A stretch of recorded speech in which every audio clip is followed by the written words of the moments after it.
Good evening. The Secretary General will update you on the virtual meeting of foreign ministers, and then he will have time to take your questions. Secretary General.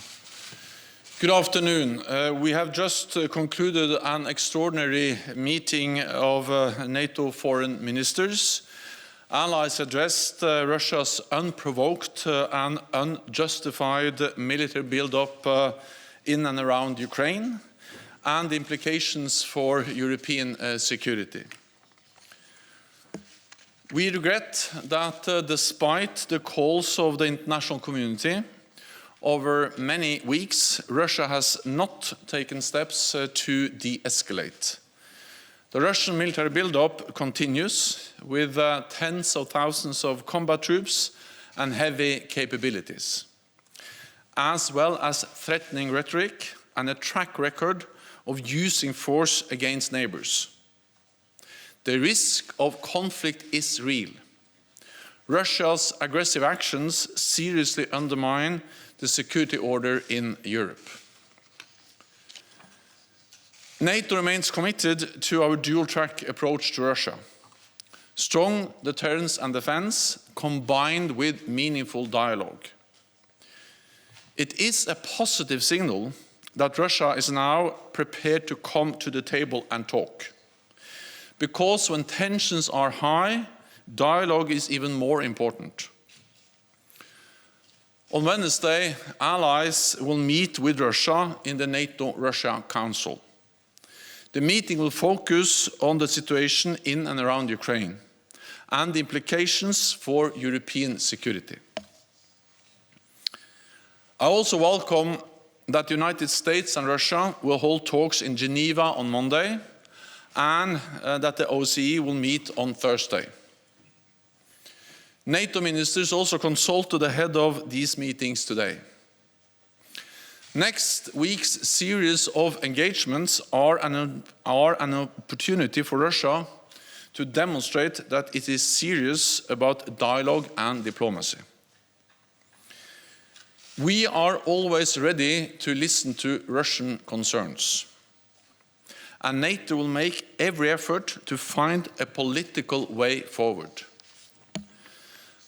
But for dialogue to be meaningful, it must also address allies' long-standing concerns about Russia's actions. It must be based on the core principles of European security, and it must take place in consultations with Ukraine. We are also consulting closely with other key partners, such as Georgia, Moldova, Finland and Sweden, as well as the European Union. NATO will engage in dialogue with Russia in good faith and on substance. But we must also be prepared for the possibility that diplomacy will fail. So today, ministers stressed that any further aggression against Ukraine would have significant consequences and carry a heavy price for Russia. Allies continue to stand with Ukraine. We fully support its sovereignty and territorial integrity, and we provide political and practical support. I will chair a meeting of the NATO-Ukraine Commission on Monday. We will be joined by Foreign Minister Dmytro Kuleba to discuss the evolving situation. All countries, regardless of their size or who their neighbors are, have the fundamental right to decide on their own path and their alliances. This has been a fundamental principle of European security for decades, and Russia has committed to uphold it. Finally, allies made clear that NATO will always take the necessary steps to protect and defend our nations, including by strengthening our collective defense as necessary. Today's meeting demonstrated once again NATO's unity and cohesion. We are an indispensable forum bringing Europe and North America together to consult on our security, to protect our people, and to uphold our values. And with that, I'm ready to take your questions. And we'll take questions both here in the room, but also online. We'll start in the room with Agence France Presse. Hello, Secretary General. Thank you very much. Max Delaney, AFP. Several points on the NATO-Russia Council. You've said many times before that the open door policy is non-negotiable and that other elements that Russia proposed, and it seems that other elements that Russia proposed, such as withdrawing forces from countries that joined after 1997, have been widely dismissed by allies. So can you give a guarantee now that there will be no concessions on these points in the talks with Russia? And secondly, did you, beyond that, see any scope for negotiation in the documents that Russia published? And thirdly, what guarantees do you has the US given to allies that they won't cut a deal without including the Europeans? It was a very strong and unified message from all allies today that we need to engage in dialogue in good faith and actually do whatever we can, make every effort to ensure a political path forward. But at the same time, all allies also sent a very clear message that we will not compromise on core principles, including the right for every nation to decide its own path, including what kind of security arrangements it wants to be part of. These are principles which are enshrined in documents which also Russia has subscribed to, starting with the Helsinki Final Act in 1975. And then, of course, it's also part of the NATO founding treaty. So there's no way NATO can compromise on the principle of the right of every nation to choose its own path. And that was very clearly stated by allies today. NATO allies support arms control. And we are ready to engage in arms control with Russia, conventional, nuclear. But that has to be reciprocal, and it has to be balanced and verifiable. And that's a different thing, that in a way imposing one-sided restrictions on NATO's ability, right to defend and protect all allies. And we cannot end up in a situation where we have kind of second-class NATO members, where NATO as an alliance is not allowed to protect them in the same way as we protect other allies. So balanced, verifiable arms control, yes.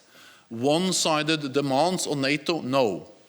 And that's the big difference. The United States has been very clear that there will be no decisions about European security, no discussions about European security without the Europeans at the table. And that's exactly why we welcome that the United States is so closely consulting with NATO allies, also on the bilateral strategic talks they conduct with Russia. We welcome those talks because they, for instance, address arms control, but it is very important that European allies and also Canada are involved and closely consulted with as the United States engages with Russia on these issues. European allies are at the table in the NATO-Russia Council. They were at the table today. We have to remember that NATO, we are 30 allies. 2 are North American, the United States and Canada, and 28 are Europeans. So when NATO engages in dialogue with Russia, when we discuss the security of European allies, when we discuss future European security, then European allies are at the table because European allies are in NATO. And that's what makes NATO unique and an indispensable platform, because NATO brings together Europe and North America to address common security challenges. So, of course, there's no way we can discuss European security without European allies, and that's exactly why NATO is so important when we address these issues as NATO, as we did today, or in the NATO-Russia Council meeting with Russia. Let me also add one more thing, and that is that, of course, for NATO it is important to also consult closely with partners. Just today I spoke with the Finnish president and the Swedish prime minister, and just after the NATO-Russia Council on Wednesday, I will go straight to the EU Defence Ministerial meeting in Brest, consulting with all EU allies, or all EU members, and also the regular meetings with the EU leadership. Okay, we'll go to Wall Street Journal. Thanks, Wanna. Secretary General, James Marsden from the Wall Street Journal. A couple of questions about the Russian forces on the borders of Ukraine. Wondered if you've seen the number or the character of these forces change at all in recent days and weeks. And secondly, interested whether the ministers today discussed any plans for reinforcing NATO's eastern flank if Russia does invade Ukraine again, or if it maintains the forces in the position they are currently in for a long time. Thank you.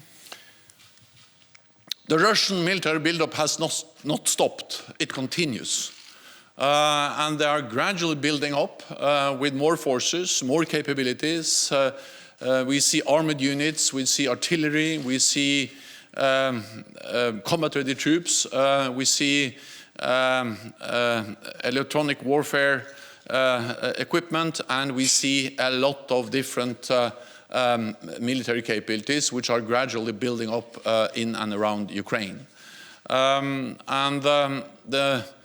challenge is that when you see this gradual military buildup combined with the threatening rhetoric, the rhetoric that if you don't do exactly as we say and agree to our demands that they know are not acceptable, violating core principles for European security, combined with the track record of Russia that have actually used force against neighbors before, Georgia and Ukraine.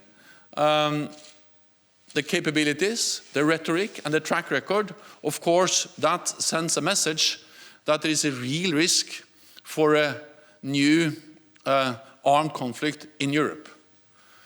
But that's exactly why it is so important to engage in dialogue and to sit down, and therefore also the reason why I welcome that Russia now is willing to meet in the NATO-Russia Council. That at least is a positive signal, and then we will engage in good faith.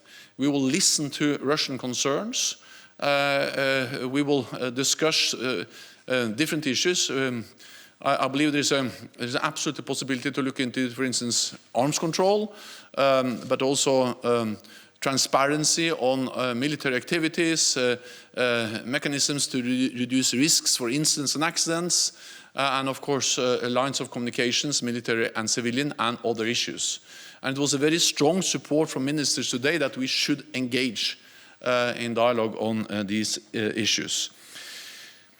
After 2014, when Russia invaded Ukraine last time, or when they used military force against Ukraine illegally occupying Crimea, but also the continued destabilization of eastern Ukraine, Donbass, with support to the separatists, NATO has implemented the biggest reinforcement of collective defense in a generation, with a more military presence in the eastern part of the alliance. With the battle groups in the Baltic countries and Poland, we have tripled the size of the NATO response force, and we see air policing, we see also more presence in the Black Sea region, and we are constantly assessing whether there is a need for further adjustments of our posture, our military presence in the eastern part of the alliance, and of course we also do that in light of what happens in Ukraine. Okay, we'll go here to the National News Agency of Ukraine. Third row, thanks. Dmitry Shkurko, National News Agency of Ukraine, concerning the Russian rhetorics. Russia, including some Russian officials, openly threaten Ukraine to destroy it during the minutes. That means that it is like a real threat of missile blow to the major cities and critical infrastructure.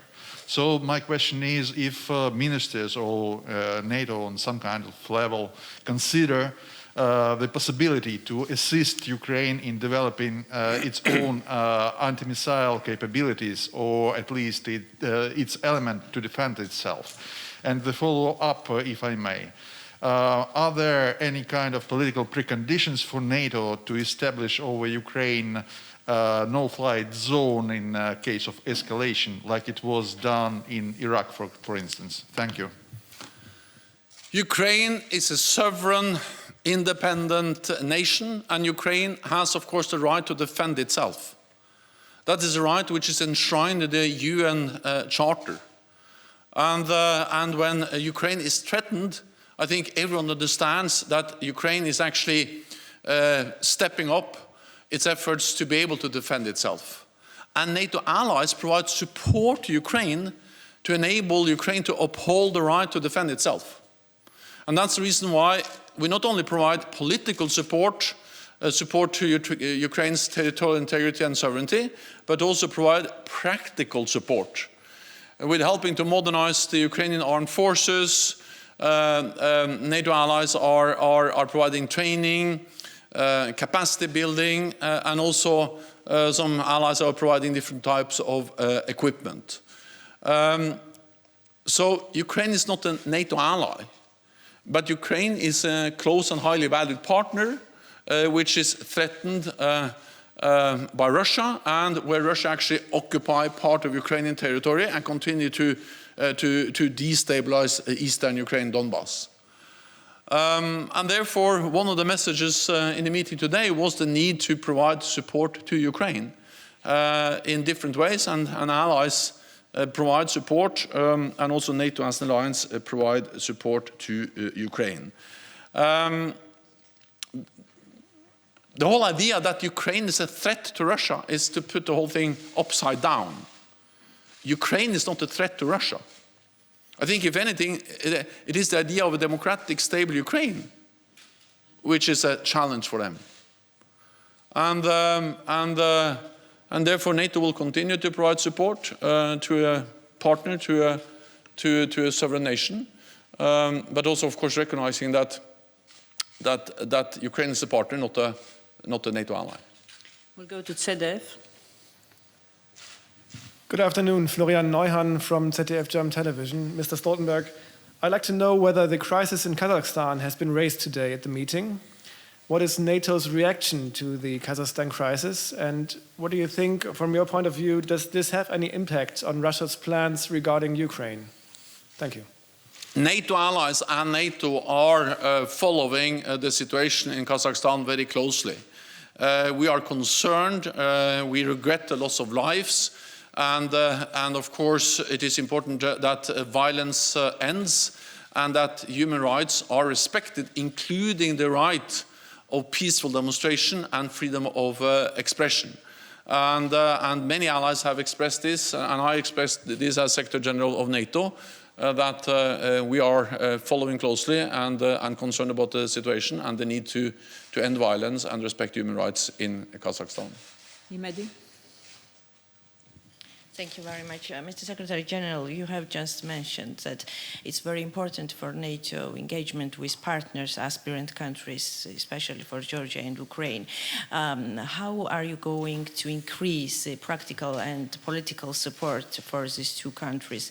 And with it to convince Russia that they have no veto and they have no right to close the door of this organization, which is open for Ukraine and Georgia, as they are asking to disavow the Bucharest summit decision. And I want to ask you also, is this topic, future enlargement and future membership of Georgia and Ukraine, on the table for the next week meeting? Thank you very much.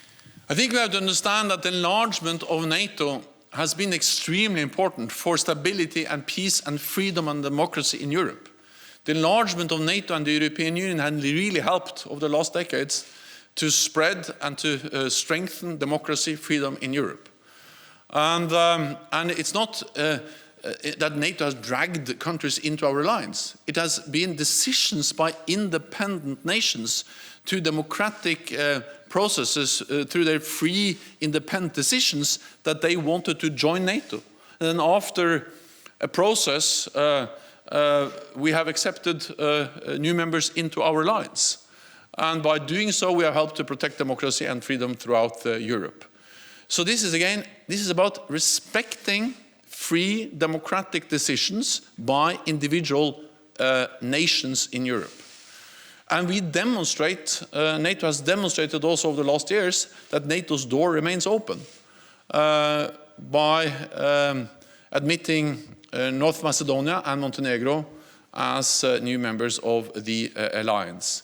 Then we stand by our decisions at the Bucharest summit when it comes to Ukraine and Georgia.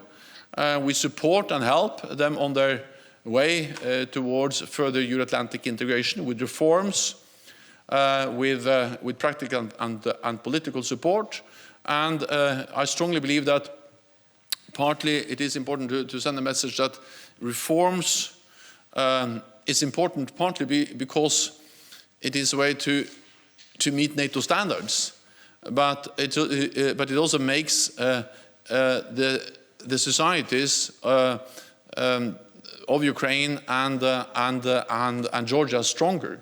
So resilient, well-functioning societies are also less vulnerable for interference from Russia. So we will continue to provide support and continue to work with Georgia and Ukraine as we move forward.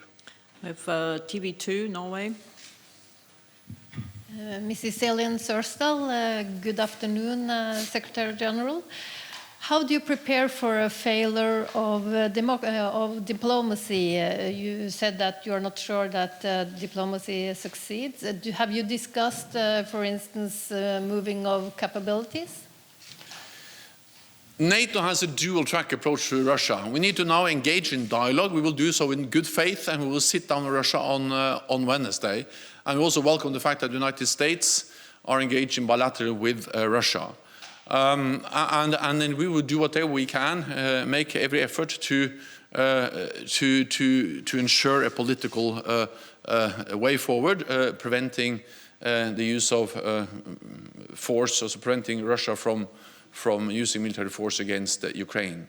But at the same time, and in parallel, we need to be prepared for that the talks break down and that diplomacy will fail. And that's exactly why we are sending a very clear message to Russia that if they once again decide to use military force against a neighbor, then there will be severe consequences, a high price to pay, economic sanctions, financial sanctions, political sanctions. And this has been conveyed by NATO allies, by the United States, by the European Union and others. Second, we support Ukraine. And by supporting Ukraine and underpinning their military capabilities, their armed forces, we are also increasing the threshold for Russia to use force against Ukraine.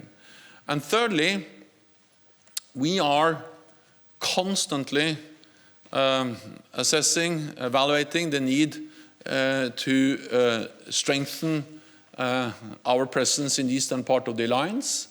We have, over the last years, implemented a significant increase of our presence on land, at sea, in the air policing, maritime presence in the Black Sea, the Baltic Sea.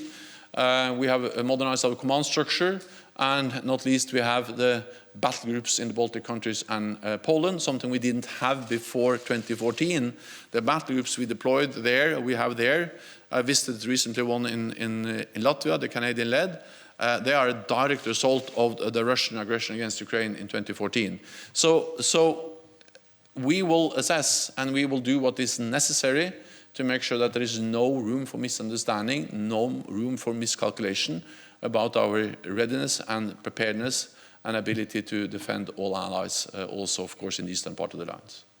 We'll try to take a couple of questions online now. We'll go to Greg Palkett from Fox News. Thank you very much. Secretary General, if I could just ask you two questions. One, what would be the worst case scenario? Where could you see military being used on the NATO side against Russia if it makes some moves? And number two, doesn't talking to Russia now, next week, encourage their behavior? That is, if you can put 100,000 troops on the other side of the border with Ukraine, then you'll get the West to pay attention. Aren't you encouraging them misbehavior by going forward next week? First, on this, the last question. So NATO has been calling for Russia to engage in the NATO-Russia Council since the summer of 2019. That was the last time we met. And we have invited Russia to sit down in the NATO-Russia Council to discuss Ukraine, but also other issues for a long time. And until now, Russia did not respond in a positive way to our invitation. Now they have responded, and they have said that they're ready to sit down. So we welcome that. And for us, there is no contradiction between deterrence defense being strong and dialogue. Actually, I believe that as long as we are united as NATO, as long as we are strong as we are, then we can also engage in dialogue with Russia. Because, of course, there are many issues to be discussed. Arms control, how to build the minimum level of confidence-building measures, information about military activities, exercises, all dialogue on these issues, all kind of dialogue on these issues will help to increase our security and will be good for stability and peace in Europe. So we have for many, many years pursued what we call the dual-track approach, deterrence, defense and dialogue. And then when Russia now finally is ready to meet, then we should welcome, and I welcome the fact that they will sit down next week and meet, and hopefully that will be the start of a process where we can engage with Russia on several issues with a series of meetings in the NATO-Russia Council. Then I think we have to remember that Ukraine is a very close partner. We provide support to Ukraine, but Ukraine is not covered by NATO's collective defense clause because Ukraine is not a NATO member. They are a partner. Then we have 30 NATO allies, 28 of them in Europe. They are all covered by our collective defense clause, meaning that an attack on one NATO ally will trigger the response from the whole alliance. An attack on one will be regarded as an attack on all. One for all for one. This core principle idea of NATO, that we stand together and an attack on one will be an attack on all, the purpose of that is not to provoke a conflict, but is to prevent a conflict. And we have been able to NATO, to our collective defense, to our unity, to our Article 5 commitment to defend and protect each other, we have been able to prevent, deter an attack on a NATO ally for more than 70 years. And that's the purpose also now. So to remove any possible room for miscalculation in Moscow, we are constantly adjusting, adapting our military strength, our posture, to make sure that there is no misunderstanding about that. And the purpose is not to then fight the war, but the purpose is to prevent a conflict. For the next question, we'll go to Sky News. Adam Parsons. Mr. Stoltenberg, thank you very much indeed. Adam Parsons here from Sky News. Two questions, if I may. One is, you seem to there be talking about the impact of sanctions. Track record of sanctions having a significant impact on the Russian regime doesn't seem that proven. Are you convinced that they are a significant deterrent? And the second thing is, taking into your point about a military build-up, of course, Ukraine's not a NATO member, but many of its neighbours are.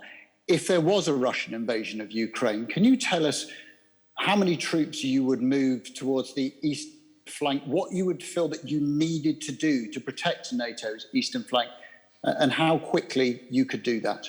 Thank you. So we will do what is necessary to protect and defend all allies. And more than that, we will do what is necessary to prevent any room for misunderstanding about our capability and willingness and commitment to protect and defend all allies. Because the purpose, again, is to prevent the conflict, is to prevent that we end up in a situation that any potential adversary believes that they can attack a NATO ally without triggering the response from the whole alliance. So, for instance, when we have tripled the size of the NATO response force, 40,000, that can quickly move, And also, we have the multinational battle groups in the eastern part of the alliance. They are important, not only because, of course, a battalion is a fighting capable unit, and they work together with the national defense forces. But perhaps the most important thing with these NATO forces is that they send a message that we are there, that NATO allies will be involved from day one, and therefore the whole alliance will be involved, and that's sending a very strong message of deterrence.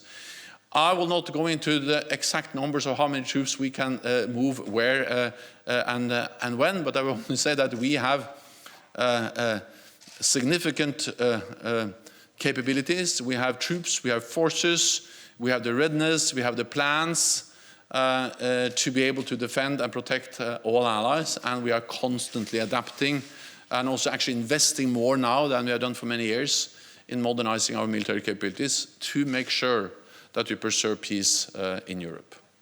And for the last question, we'll go to Terry Schultz, also online from NPR CBS News. Hi, thank you very much, Mr. Secretary General. Just going back to a couple of the questions you already answered. On Kazakhstan, could we press a little bit further? You said that all allies are very concerned, but are you concerned that more instability in the neighborhood could actually affect NATO's security? How do you anticipate it will affect Russia's calculations on its ability to perhaps continue to build up in Ukraine, on its potential to further aggress? And also on open door policy, we've seen some very interesting statements coming out of Finland and Sweden, and also yourself, sir, on how the door should remain open also to Finland and Sweden, a term which normally applies to our friends in Ukraine and Georgia. Thanks very much. First on Finland and Sweden, they are very close partners. I visited together with the North Atlantic Council last fall, both Finland and Sweden, and we are working more and more closer together. We exercise together, we consult closely. Both Finland and Sweden participate in many of our ministerial meetings, and this morning I spoke with President Niinistö and Prime Minister Magdalena Andersson, and they, of course, appreciated strongly the very close consultations between NATO and Finland and Sweden. This close cooperation is good for Finland and Sweden, but it's also good for NATO, and they are also close to NATO, bordering Norway, Denmark, and also close to the Baltic countries. My message is that NATO's door remains open, and Article 10 saying that allies or countries in Europe that meet the NATO standards, they can become a NATO member. That of course also applies for Finland and Sweden. But we respect and we highlight that this is a Finnish and a Swedish decision. So we respect a country when they decide to try to join NATO, then we sit down and negotiate an accession treaty. But we also respect them when they decide not to join. So the freedom of every nation to choose their own path includes also, of course, the freedom not to join NATO. So therefore, my message is that it is for Finland and Sweden to decide if and when they feel ready to apply for membership in NATO. In the meantime, we very much welcome the very strong and important cooperation between Finland and Sweden, enhanced opportunity partners of NATO. Then I will not speculate on in what way the developments in Kazakhstan will impact calculations by or in Moscow. I think the main message on Kazakhstan is that violence must stop. We have seen the loss of lives, and human rights must be respected, and that also includes freedom of expression and peaceful demonstration. Thank you very much. This concludes this press conference. Good evening. Thank you.